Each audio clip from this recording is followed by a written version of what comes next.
হইতো না। কারণ আমি দেখছি এই সারা বাংলাদেশে মসজিদে আবার কোনো দলিল নাই। এখন দলিল যে নাই, আমি বললাম এই ব্যাপারে 100 কোটি টাকা চ্যালেঞ্জ করলাম, আমরা পারলে আমার ধরেন, সরকার লিয়া, পুলিশ লিয়া, বাহিনী লিয়া আমি চ্যালেঞ্জ করলাম, আমার ধরেন। আমি শুনলাম বাংলাদেশে কোনো মসজিদের ভিতরে আবাদতের কোনো দলিল নাই, চ্যালেঞ্জ করে দিছে 100 কোটি টাকা পারলে আইয়ান আমার ধরে নাইয়া, সরকার লিয়া, পুলিশ লিয়া, বাহিনী লিয়া। তৈলে কাজ হইব, ধরলে তো একটা সমাধান থাকবো। কি হোক আমার দরবার, হ্যাঁ তুমি করলে, হ্যাঁ আমার দলিল আছে মজুদ, মেরা পাস দলিল মজুদ, আমার দলিল আছে, সব ব্যাপারে ধরে নাই আমারে। বিষয় জানতে চাই তো আইয়া আমি তো ধরলে আমার খুশি হই, কেউ যদি আমার কোনো প্রশ্ন করে আমি খুশি হই।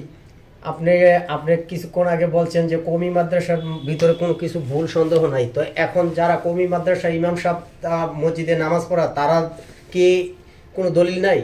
আমার তো শেষ করে বই করে আচ্ছা আমার শেষ করে দেন। আল্লাহুম্মা সাল্লি আলা সাইয়্যিদিনা ওয়া শাফিঈনা হাবিবানা মাওলানা মুহাম্মদ সাল্লাল্লাহু তাআলা ওয়া আলিহি ওয়া সাহবিহি 3 মিনিট 2 মিনিট কোন 2 মিনিট কথা সব বেশি গার মারতে নন, 2 মিনিট আর লাগতো না।